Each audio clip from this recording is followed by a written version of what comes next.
Dans le désert sans fin du Tassili, où chaque dune porte les secrets des âmes errantes, vivait un peuple fier, les Touaregs. Leur vie était une danse entre le vent, les étoiles et les traditions.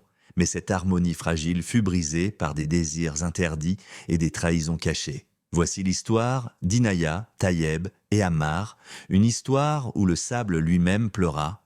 Inaya, la fille du chef des Ifoghas, chantait seule au sommet d'une dune. Sa voix, douce et poignante, portait ses rêves de liberté à travers les vents. Mais au cœur de son chant se cachait une vérité amère. Elle était promise à Taïeb, un guerrier du clan voisin. Taïeb, fils du chef des Keladjer, l'observait de loin. Silencieux et fier, il portait en lui le poids des traditions et un secret brûlant. Cette alliance n'était qu'un leurre. Une guerre couvait et leur mariage devait préserver une paix fragile.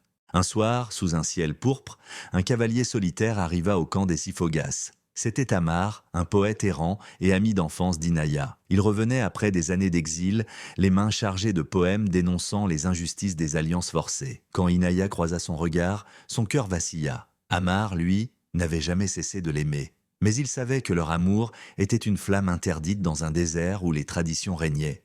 Naya, déchirée entre son devoir et ses sentiments, retrouva Ammar près d'une oasis illuminée par la lune. « Fuyons ensemble » murmura Ammar. « Le désert est vaste et les étoiles guideront nos pas. » Inaya baissa les yeux. « Si je pars, je condamne mon peuple. Mais si je reste, je me condamne moi-même. » Leur moment fut interrompu par Taïeb, qui les surprit. Il ne dit rien, mais ses yeux brillèrent de colère et de tristesse.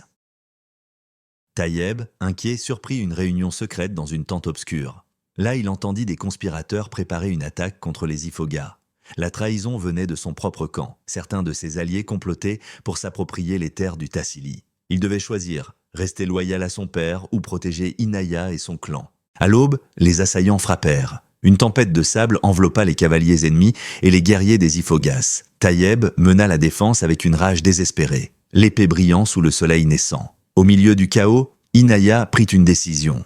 Elle s'avança seule vers le chef ennemi, le poignard d'apparat de son père à la main. « Écoutez-moi » cria-t-elle. « Prenez ma vie, mais laissez mon peuple en paix. » Son courage arrêta les combats. Les ennemis, frappés par son audace, reculèrent.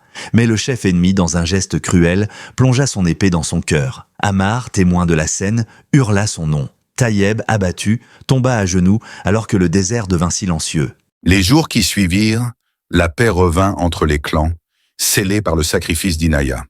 Elle devint une légende, un symbole de courage et de loyauté. Ammar, brisé, retourna à sa solitude. Assis au sommet d'une dune, il récita un dernier poème. Elle est partie comme le vent qui caresse les dunes. Son nom, un écho sous les étoiles. Son amour, une flamme éternelle. Taïeb, quant à lui, devint un chef juste et respecté, portant en silence le poids de ses choix et de son admiration pour celle qui avait donné sa vie pour tous. Le désert se souvient encore d'Inaya, son chant, son sacrifice, ses larmes. Tout cela résonne dans les murmures du vent et les étoiles éternelles du Tassili.